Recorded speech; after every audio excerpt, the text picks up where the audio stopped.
한 번씩 서점에 나가면은요, 이제 목사니까 기독교 코너를 보게 되겠죠. 뭐 새로운 책이 나왔나 둘러보면 몇 년 동안 우리 김영석 박사님의 책이 이렇게 심심치 않게 출판이 되는데요. 올 초에도 선하고 아름다운 삶을 위하여 라는 책을 써내셨는데, 이제 곧 100세잖아요.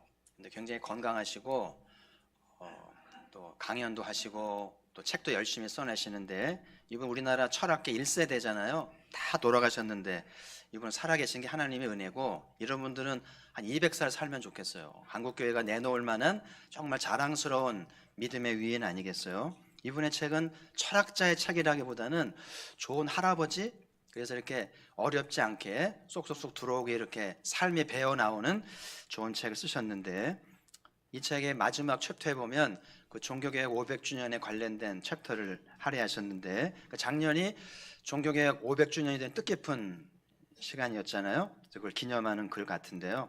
그러면서 하시는 얘기가, 인도는 참 큰 나라인데 왜 후진성을 면치 못하는가? 인도는 시장도 크고 참 오랜 역사가 있는 나라인데 왜 후진을 면치 못하는가?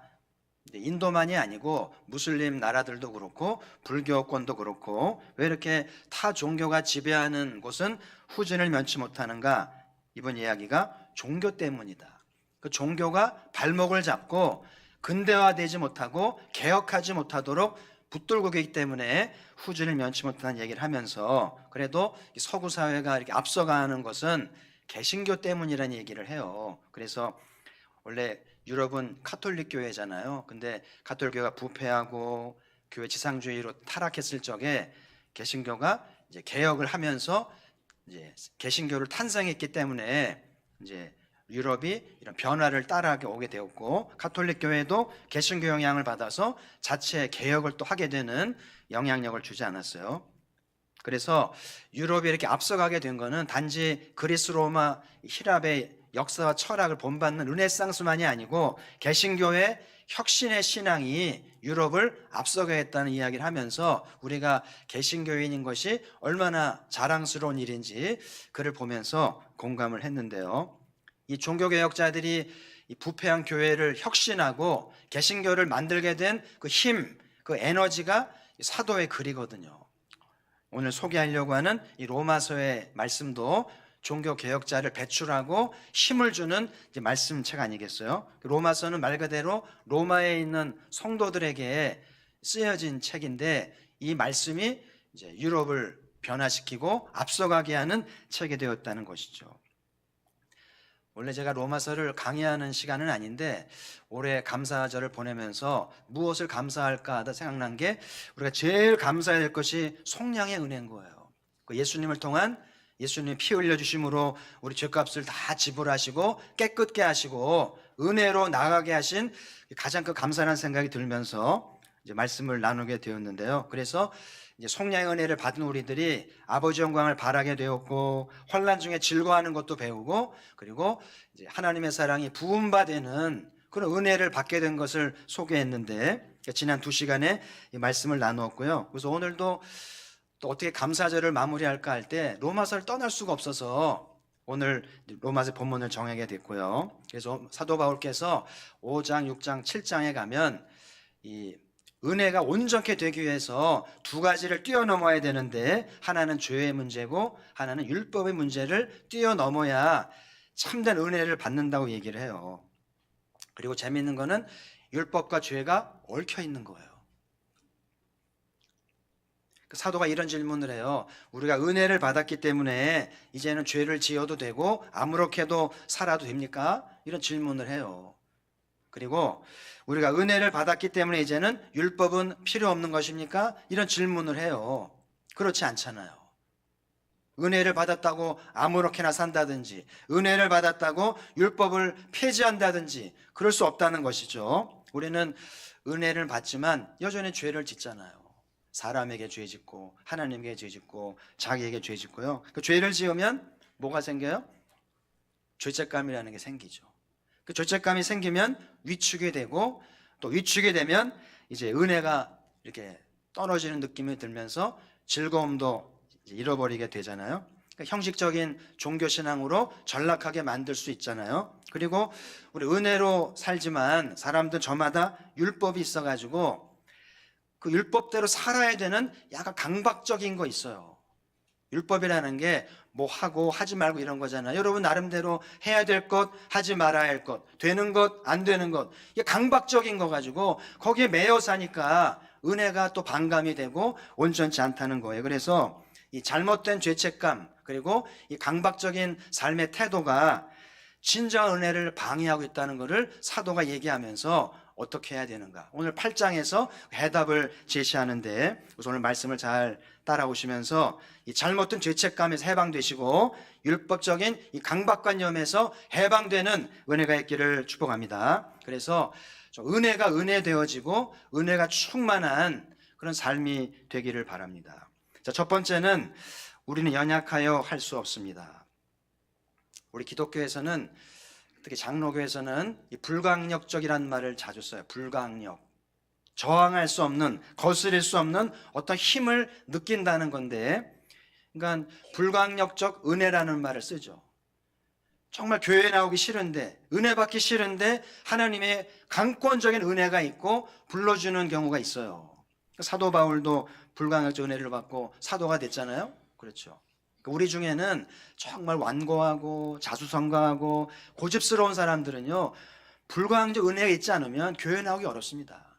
이런 은혜가 있기 때문에 그런 사람들도 주의 은혜를 받고 거듭나게 되는데요. 자, 또 한 가지는 이 불강력적이 적용되는 부분이 죄의 문제인데, 죄를 짓는 것이 불강력적이에요. 우리가 죄를 짓지 않으려고 한다고 죄를 짓지 않나요? 이상하게 죄를 안 지으려고 그러면 더 죄를 짓게 되는 것 같지 않아요? 왜 사람들은 하지 말라 그러면 키웠고 하고 마나요? 하라 그러면 안 하고, 하지 말라 그러면 하는 그런 경향이 있기 때문에 이 죄의 문제 불강력적이에요. 그래서 사도 바울께서 로마 7장 마지막 절에서 이렇게 고백을 하잖아요. 같이 한번 읽어보죠. 7장 24절 시작.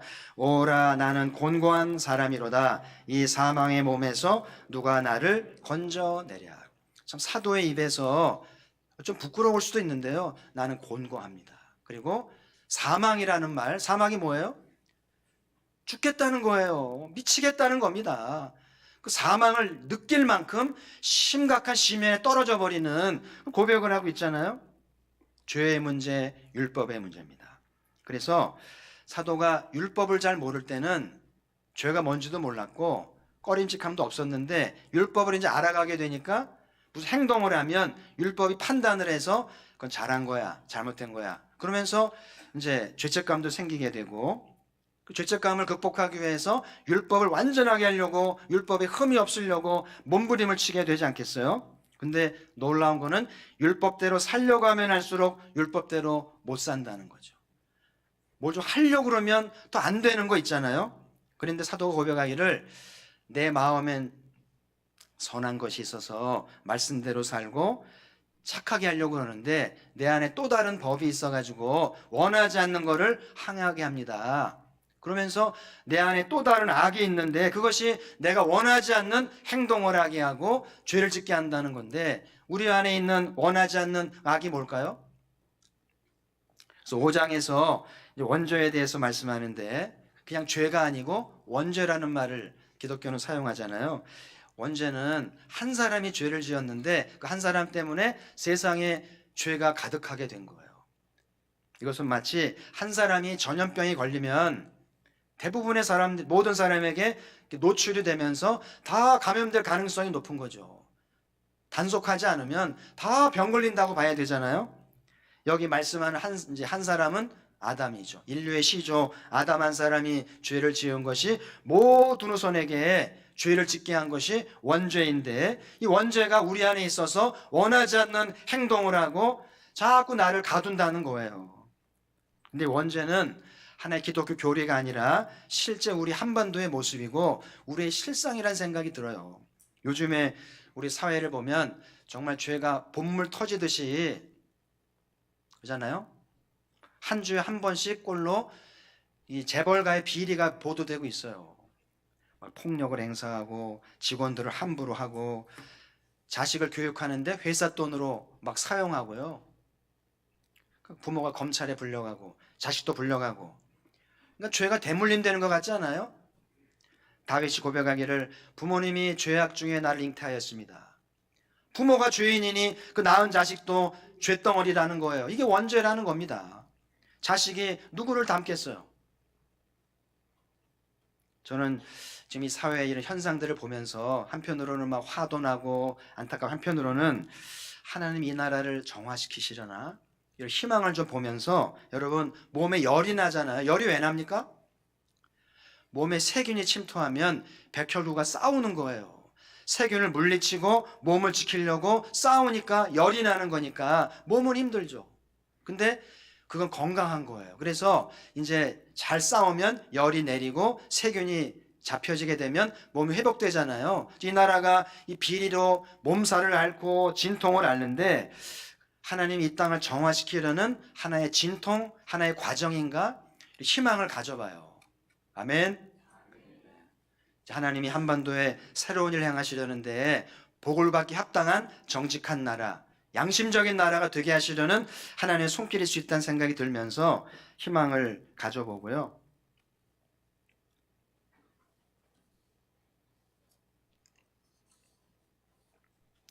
우리 기독교는 죄의 문제를 우리가 해결할 수 없다는 거예요. 좋은 교육 환경 만들어주고 법을 엄격히 적용하고 종교적으로 수행하면 이 원죄가 해결되겠습니까? 그렇지 않아요. 여러분, 교육을 많이 받은 사람, 석박사들은 죄를 덜 짓나요? 정의를 외치고 법을 전공하고 법을 엄격하게 적용하는 사람들은 자기는 법을 잘 지키고 죄를 안 짓나요? 종교생활을 오래 한 사람들은 죄를 안 짓나요? 그렇지 않더라고. 오히려 더 죄를 짓는 경향이 있지 않나 싶어요. 오랜 종교생활을 하고 공부를 많이 하고 법을 얘기하고 정의를 외친 사람이 더 타락해버리는 거 보면은 인간은 별 수 없구나.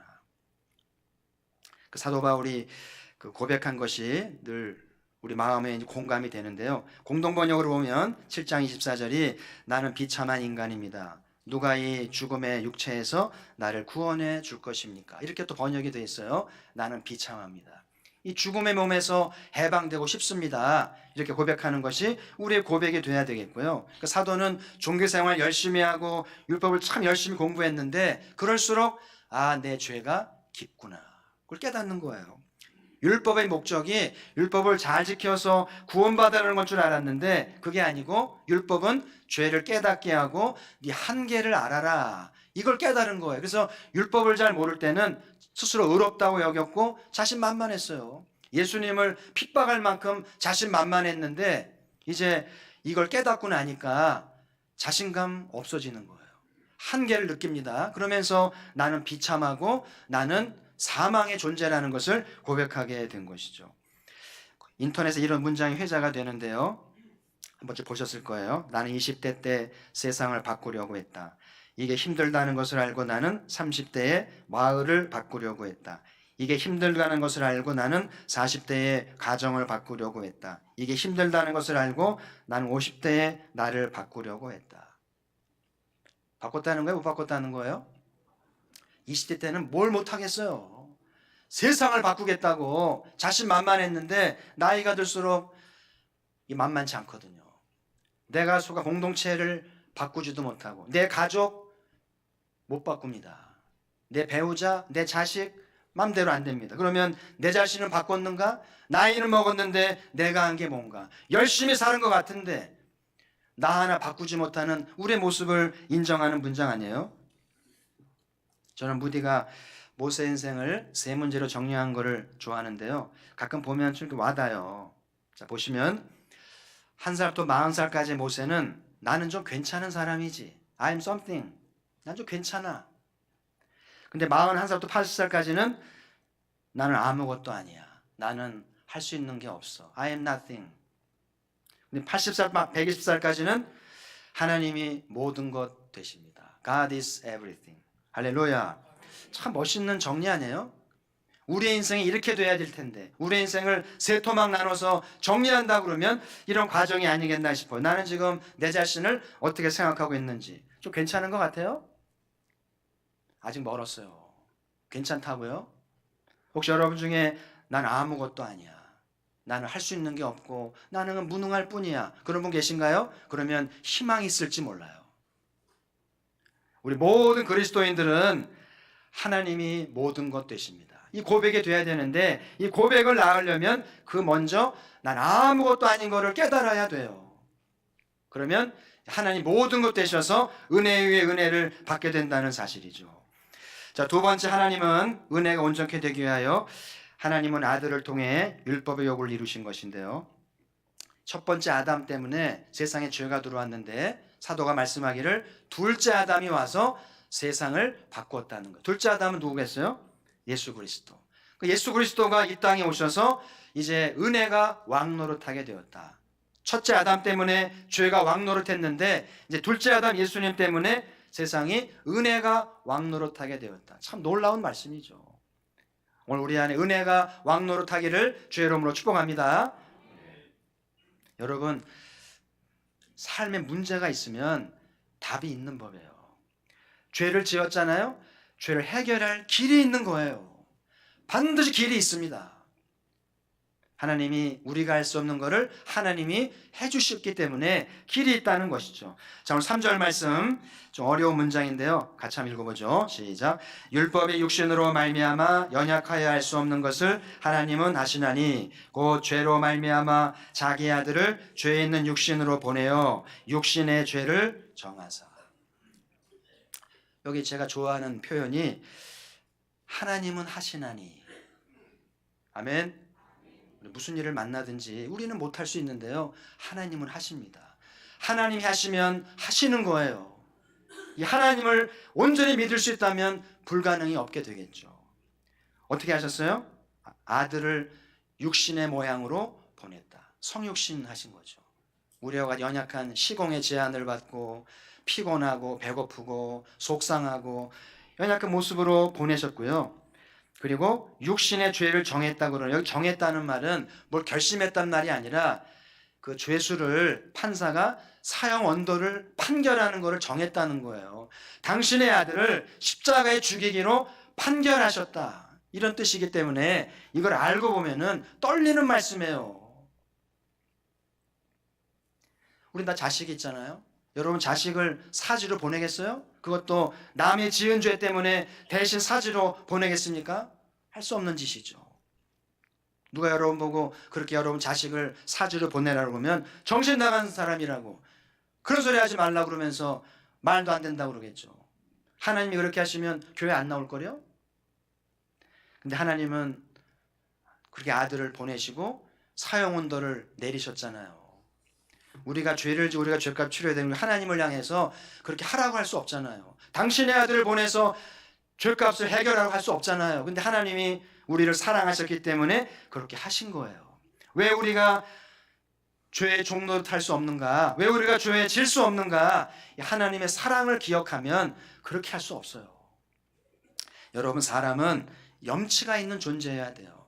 염치, 부끄러움이죠. 근데 요즘에 염치와 파자가 붙어가지고 파렴치가 되잖아요. 이건 인간이 아니에요. 파렴치는 인간 이해한데 파자는 염치를 깨뜨렸다는 거잖아요. 창피한 줄을 몰라요. 그래서 진짜 우리 인간은 염치를 알아야 되는데, 여러분이 부모님을 둔 자식이라면 부모님을 생각해서라도 그러면 안 되잖아요. 그렇죠? 교회를 안 다녀도 부모님이 어떻게 고생한지를 알면 이렇게 하면 안 되는 걸 알아요. 그런 것처럼 진정한 그리스도인이라면 하나님이 고난을 생각해서라도 죄의 종노릇 하면 안 되는 거예요. 아멘. 그래서 늘 이 사실을 기억해야 돼요. 사람이 할 수 없는 것을 하나님은 하셨는데 독생자를 육신으로 보내서 십자가에서 사형언을 내리신 하나님을 기억하면 우리는 달라져야 되는 거죠. 그래서 진정한 그리스도인이라면 율법의 욕을 이루려고 애쓰지 않아요. 안 되는 걸 되게 하려고 몸부림치지 않습니다. 우리 주님이 다 이루신 것을 기억하면서 그 안에서 자유하고 행복하고 즐거워할 줄 믿습니다. 자, 우리 1절 말씀 씩씩하게 읽어보죠. 시작. 그러므로 이제 그리스도 예수 안에 있는 자에게는 결코 정죄함이 없나니. 아멘. 예수 그리스도 안에서 결코 정죄함이 없기를 축복합니다. 여러분, 삶이 왜 힘들까요? 가난했을 때 더 힘들었어요? 지금이 더 힘든 것 같아요? 저도 지난날 조금 다 보릿고개 통과하고 없던 시절인데 지금 좀 힘들진 않았던 것 같아요. 뭐가 힘들게 하는 걸까요? 돈을 적게 벌어서 그렇습니까? 직장이 없어서 그렇습니까? 집 평수가 작아서 그래요? 그 변명입니다. 우리 힘든 게 하는 거는 정죄예요. 부부 사이에 얼마나 비난하는지, 얼마나 약점을 잡는지, 그것 때문에 힘든 거예요. 부모는 자식을, 자식은 부모를, 친구 사이에, 거래처와 이웃 사이에, 심지어 교회 안에서도 이 정죄 때문에 못 살겠는 걸 알아야 돼요. 근데 오늘 말씀하잖아요. 결코 정죄함이 없나니. 이번 한 주간 우리 부부 사이에 정죄가 없다면, 그래서 하루라도 신혼을 되찾을 수 있다면 얼마나 살맛이 날까요? 우리 하나님은 아들을 보내서 우리를 다 받아주셨어요. 그래서 우리도 형제를 다 받으라는 사실이죠. 하나님이 1만 달란트를 탕감해 주었잖아요. 그러면 1만 달란트를 탕감받았으면 100데나리온 빚진 거에 대해서는 눈 감아줘야 상식적인데 그러지 못한 거예요. 그래서 돈 1만 달란트 빚을 다시 짊어지게 되잖아요. 우리가 그렇게 될까 봐 걱정이 돼요. 이번 한 주간 모든 죄책감을 떨쳐버리세요. 마귀가 주는 겁니다. 예수 그리스도 안에서 정죄감을 떨쳐버리고 모든 정죄를 중단하기를 주의 이름으로 부탁을 드립니다. 중단하세요. 빨간불이 나오면 차는 서야 되잖아요. 오늘 이 말씀 앞에 모든 판단, 모든 정죄 중재하세요.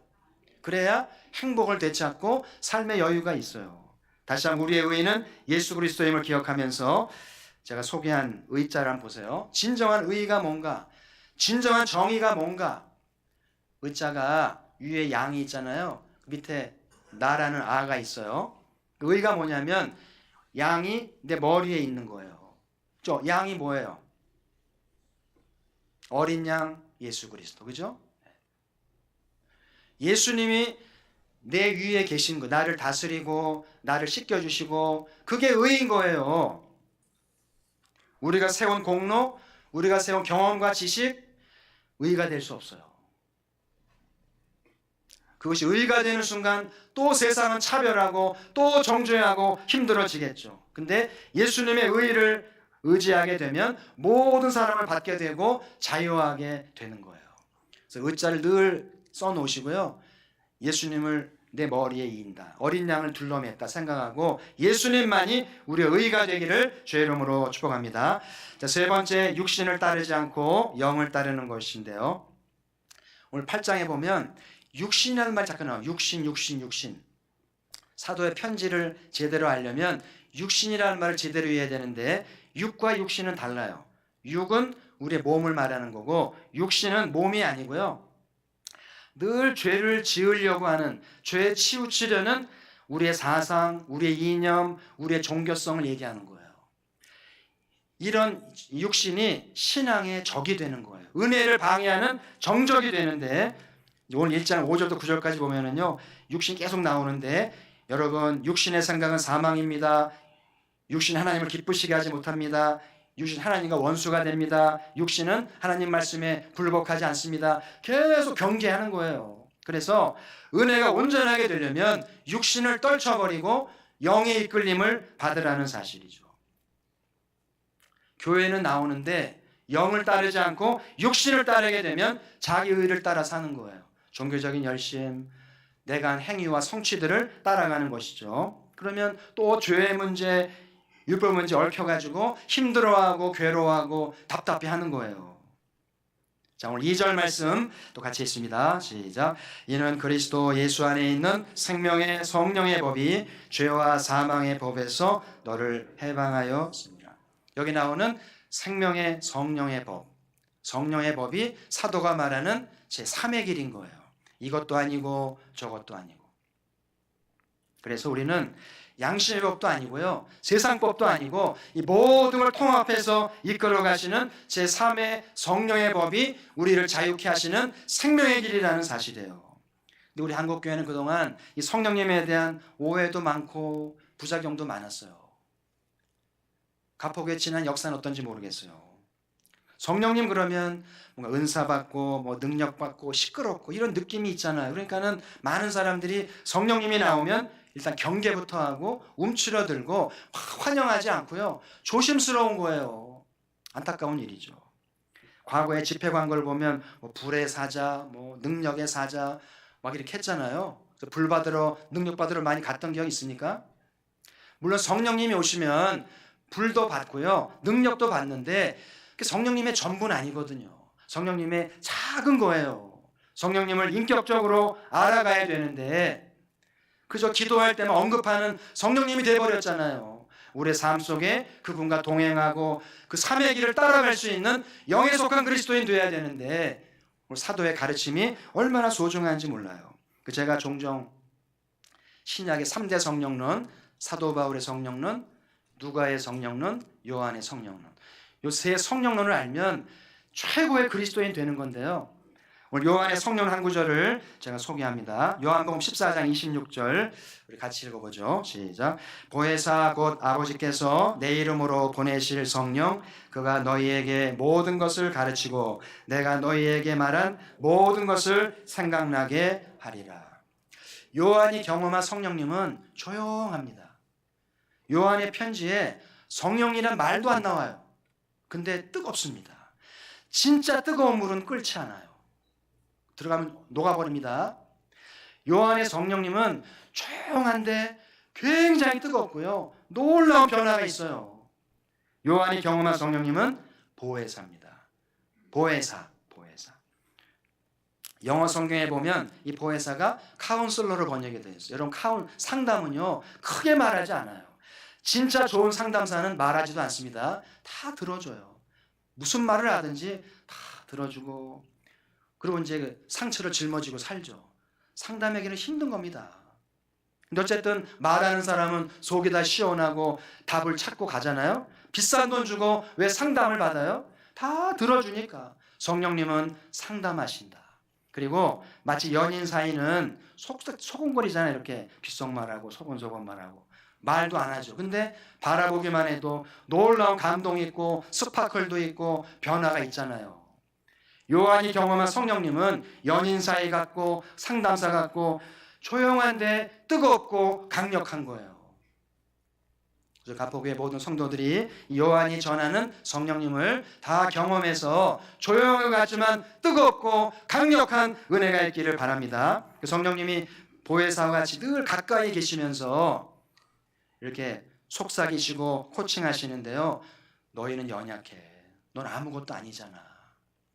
네 한계를 깨달아야지. 하나님이 아들을 통해 다 이루셨잖아. 목사님이 의자가 뭐라고 그랬어? 생각나게 하십니다. 그래, 우리의 의인은 예수 그리스도지. 그러면서 잘못된 죄책감을 떨쳐버리고 강박을 떨쳐버리게 되면서 마음의 자유함을 얻고 즐거움을 되찾으면서 성령님과 동행하게 되는데요. 오늘 사도가 성령님의 도움으로 7장 24절 사망의 몸에서 해방됩니다. 더 이상 사망 역사하지 않아요. 율법을 요구해서 해방해 주셨고 죄에 덫에서 자유케 하셨어요. 성령님 덕분이죠. 그래서 여러분도 이 사도 바울 전하는 성령님을 깊이 알아가면서 이 은혜가 있기를 바라고요. 로마서 8장을 한숨에 쭉 읽으면은요 힘이 나요. 한번 해보세요. 나나 안 나나 한번 해보세요. 좀 바쁘신 분들은 28절부터라도 마지막 절까지 쭉 읽으면은요 막 힘이 나고요 확신도 생기고 뭔가 될 것 같은 거예요. 성령님이 계시기 때문에 그래요. 이제 감사절을 보내면서 우리는 무엇을 감사할 것인가? 예수 그리스도 통한 속량의 은혜를 감사하시길 바라요. 이 속량 하나로 100가지를 끄집어낼 수 있다면 하나님이 얼마나 기뻐하실까요? 오늘 사도께서 말씀하시는 것은 우린 연약하여 할 수 없다는 거예요. 율법을 알수록 신앙생활을 할수록 주의 깊이는 더해갑니다. 우리 힘으로 되지 않아요. 내가 원하지 않는 것을 하잖아요. 하지 말라 그러면 더 하잖아요. 죄의 뿌리 때문에 그래요. 해결할 수 없습니다. 그래서 우리는 내 한계를 깨닫고 안 되는 것을 알고 7장에서 8장으로 훌쩍 넘어야 돼요. 여러분 7장과 8장은요 큰 간격이 있어서 못 넘어가요. 못 넘어갑니다. 다 빠집니다. 근데 성령님에 의지하면 훌쩍 넘어서 8장으로 가서 자유를 경험하고 새로운 삶의 은혜를 경험하는데요. 또 기독교 신앙은 결단과 모험이 필요해요. 째째하고 소심한 사람 은혜 받기 어려워요.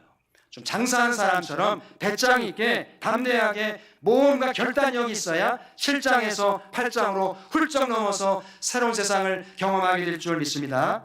예수님이 율법의 요구를 다 이루어 주셨어요. 더 이상 내가 할 건 없는 거예요. 더 이상 정죄가 없어야 됩니다. 그래서 자유하세요. 뭐가 부족하더라도 주님이 다 이루셨기 때문에 너무 걱정하지 마시고요. 좀 자유하시길 바라고 예수님 안에서 정죄하지 않고 자유하시기를 바라요.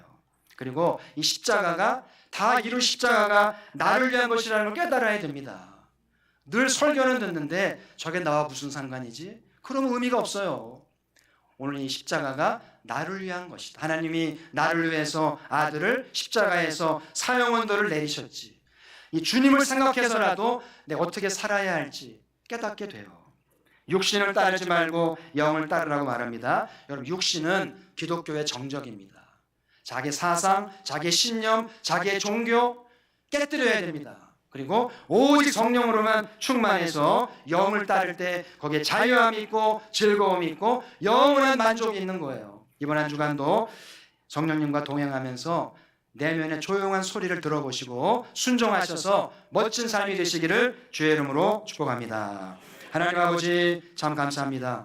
감사절을 보내면서 사도의 가르침을 나누며 무엇을 감사해야 할지, 손에 쥐는 것보다 눈에 보이는 것보다 얼마나 감사한 게 많은지, 아들을 보내사 속량하신 애가 얼마나 감사한 일인지 오늘 사도의 가르침을 따라서 잘못 죄책감에서 해방되게 하시고 율법의 강박에서 자유케 되게 하시사 성령 안에서 기뻐하며 즐거워하며 만족해하며 즐거워할 수 있도록 우리를 도와주옵소서. 그렇게 믿사옵고 예수님 이름으로 기도드리옵나이다. 아멘.